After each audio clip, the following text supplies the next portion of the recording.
नमस्कार, आप देख रहे हैं बिज तक। मैं हूं रजत देवगन। आखिर जिसका डर था वही हुआ। जोरदार बिकवाली, ताबड़तोड़ बिकवाली और कोई भी लेवल टिका ही नहीं है सपोर्ट के तौर पे। आज की मार्केट में हम कह रहे थे 16,900 के लेवल तो एटलीस्ट बचा ले मार्केट अगर चढ़ना है तो। आज शुरू ही उसके नीचे हुए, 16,824 के लेवल पे ओपन हुए और आज के दिन का लो लगा दिया 16,410। ट्रेडर्स ने जो नेगेटिव पोजीशंस बनाई और कई ट्रेडर्स की तो मार्जिन कॉल्स जो ट्रिगर हो गई, बड़े एफ एन ओ पोजिशन जो फंसती हुई नजर आई हैं, उसके कारण भी कहीं ना कहीं दोहरा इंपैक्ट इंडियन मार्केट पे आज नेगेटिव तौर पे पड़ा है। ऊपर से सेंट्रल बैंक्स जो बार बार कमेंट्री कर रहे हैं कि महंगाई एक बहुत बड़ी चुनौती बन जाएगी और ब्याज दरें बढ़ने का शक है, एफआईज वैसे ही नेगेटिव है, ताबड़तोड़ बिकवाली कर रहे हैं इंडियन मार्केट्स में। तो तमाम नेगेटिव फिगर्स, फैक्टर्स जो जुड़ते चले गए इंडियन मार्केट्स के साथ आज, तो आज तो संभल पाना कहीं ना कहीं बहुत मुश्किल हो रहा था। एक बार तो ऐसा था कि निफ्टी में 575 पॉइंट्स की भारी भरकम बिकवाली देखने को मिल रही थी। निफ्टी बैंक में लगभग 1600 पॉइंट्स की भारी बिकवाली देखने को मिल रही थी।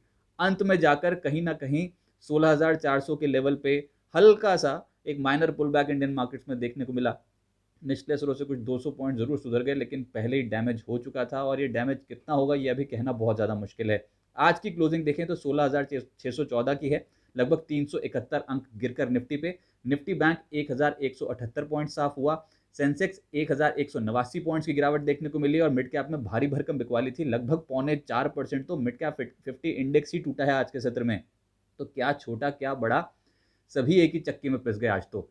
इतनी भारी बिकवाली में अगर कोई इंडियन मार्केट से भी नेगेटिव खबर आ जाए तो वो तो और दोहरा इंपैक्ट मार देगा। वो ये इक्विटी मार्केट में नहीं थी, वो एग्री मार्केट्स में आज कुछ खबर निकल के आ गई कि वहां पर फाइनेंस मिनिस्ट्री का एक नोटिफिकेशन आ गया जिसमें उन्होंने कह दिया 7 एग्री कमोडिटीज में वायदा कारोबार पे बैन लगाया जाएगा।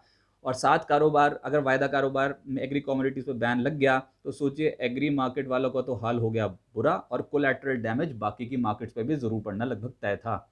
इंडियन मार्केट्स पे वही हुआ। अच्छा, अब इक्विटी मार्केट्स पे लौटे तो आज एडवांस डिक्लाइंस देखिए आप, पिक्चर कितनी खराब। एक तो एडवांस निफ्टी के मात्र 3 ऐसे शेयर्स थे जो हरे निशान में बंद होकर गए हैं आज, और 47 शेयर्स में लाल निशान में हुआ है कामकाज। एंड इसमें ब्रॉडर मार्केट्स में देखें तो 87% ऐसे शेयर जहां पर आज के सत्र में लाल निशान की क्लोजिंग दिखाई देगी आपको। वायदा कारोबार का हाल तो था और बुरा। 95% शेयर आज के सत्र में लाल निशान में होते हुए बंद होते हुए नजर आए हैं। टूट क्या रहा था ऊपर के चार्ट, जहां पर टॉप टर्नओवर्स देखने को मिला और जो थे नेगेटिव, उसमें आप नाम देखिए। एचडीएफसी बैंक, यहाँ पर 1,509 करोड़ का कारोबार। रिलायंस इंडस्ट्रीज 1,505 करोड़ का कारोबार।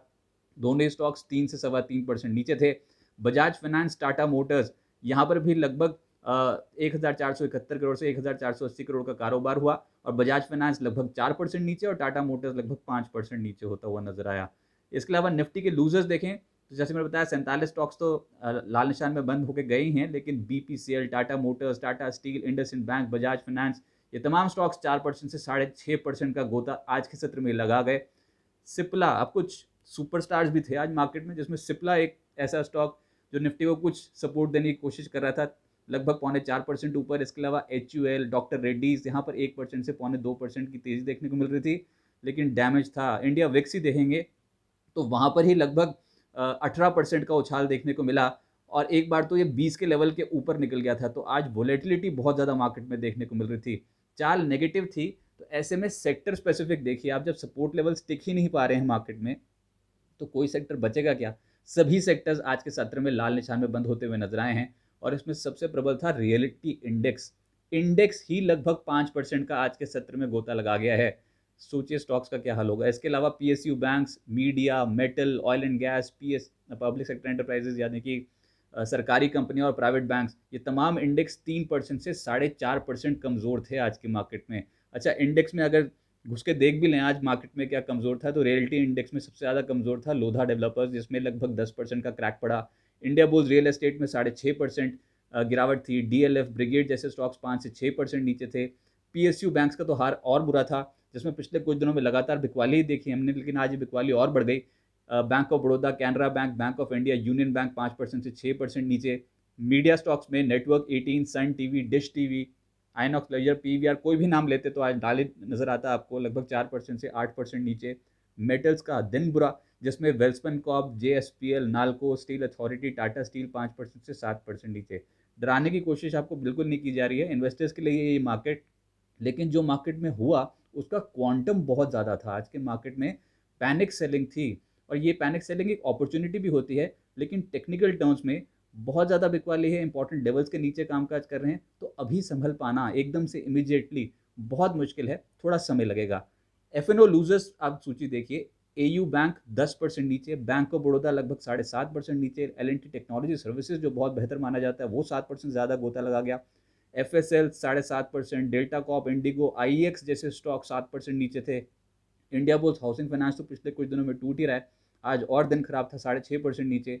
RBL bank, Astral Poly, BPCL, Aarti industries, Mindtree, ये तमाम स्टॉक 6% से ज़्यादा टूटे। बिरला सॉफ्ट और डीएलएफ जैसे स्टॉक 6% टूटते हुए नजर आए। अब ऐसी मार्केट में अगर प्राइमरी मार्केट में कोई लिस्टिंग हो तो क्या वो बच पाएगी? आज का दिन था श्रीराम प्रॉपर्टीज़। देखिए, एक तो प्रॉपर्टी सेक्टर से जुड़ा हुआ शेयर और ऊपर से तब लिस्ट हो रहा है जब प्रॉपर्टी मार्केट के शेयर ही सबसे ज़्यादा टूटे हैं आज मार्केट में। तो ये तो वही हो गया कि सर मुंडवाते ही ओले पड़े। जोरदार बिकवाली आज के सत्र में शुरुआती टिक से ही पड़ गई। 118 रुपये का इशू प्राइस था और 90 रुपये पे लिस्ट होता हुआ नजर आया, यानी कि लगभग 24% डिस्काउंट पे। क्लोजिंग हालांकि 99 के आसपास ज़रूर हुई है, लेकिन डैमेज हुआ और जिन्होंने भी पैसा लगाया था उनको आज घाटा उठाना पड़ा है। सुप्रिया लाइफ साइंसेज ये आज क्लोज हुआ और इनफैक्ट 700 करोड़ रुपये आसानी से जुटा लिए, 63 गुना से ज़्यादा सब्सक्राइब हुआ। सीएमएस इन्फो सिस्टम्स कल से लेकर 23 दिसंबर तक खुलेगा, 1100 करोड़ रुपये जुटाने की योजना है। अपकमिंग आईपीओ की लिस्ट बहुत ज़्यादा है क्योंकि आप हर दिन देखेंगे एक नई लिस्टिंग, और ये हम पहले भी बता चुके हैं, लेकिन इंपॉर्टेंट ये है कि अब मैप माई इंडिया ये कल लिस्ट होने जा रहा है। 154 गुना से ज़्यादा सब्सक्राइब हुआ था और इस हफ्ते metro brands, made plus health, data patterns ये 22, 23 और 24 दिसंबर को लिस्ट होने जा रहे हैं इंडियन मार्केट्स में। आज एक ग्रुप के लिए दिन बहुत अच्छा था, गिरते मार्केट में फ्यूचर ग्रुप से जो जुड़ी कंपनियां थी वहां पर आज के सत्र में अच्छा रुझान देखने को मिल रहा था। अच्छा रुझान क्या, 20-20% सर्किट पे आज के सत्र में खड़े थे बहुत सारे शेयर, क्योंकि खबर यहाँ पर ये थी कि सीसीआई ने अमेजन और फ्यूचर ग्रुप के जो डील हो रही थी उस पर उसको रद्द कर दिया और अमेजन पर 200 करोड़ रुपए का जुर्माना भी लगा दिया। तो आज future retail, future supply chain, future enterprises DVR और फ्यूचर एंटरप्राइजेस तमाम स्टॉक 20-20% के अपर सर्किट पे लगते हुए नजर आए। गिरते बाजार में ऑब्वियसली फ्यूचर रिटेल तो था ही तेज, लेकिन कुछ खुशखबरी भी थी निवेशकों के लिए, जिसमें टेस्टी बाइट्स एक ऐसा काउंटर था जिसमें लगभग 14% के रिटर्न बने। सिप्ला तो तेज था ही, इंडेक्स में सबसे तेज 0.4% ऊपर। Triveni turbine, Aegis chemical, APL limited और आईआरबी जैसे स्टॉक्स 2% से लगभग 0.4% के आसपास रिटर्न देते हुए नजर आए। कुछ खास तेजी किसी स्टॉक में बन नहीं रही थी, चाहे वो मिड कैप हो या स्मॉल कैप या फिर लार्ज कैप। गिरावट वाले ज़्यादा थे, जैसे कि स्पंधाना 10.5% नीचे, वेरॉक, ऑयल इंडिया, लोधा, इन सभी स्टॉक्स में 9% से 10% का क्रैक था। सीएसबी बैंक और वेल्सपन कॉप, एचएफसीएल जैसे स्टॉक 7.5% से 9% नीचे होते 8% नीचे होते हुए नजर आए। करूर वैश्या, धानी और इंडो काउंट 7% से 0.8% के आसपास की गिरावट इन तमाम स्टॉक्स में देखने को मिली।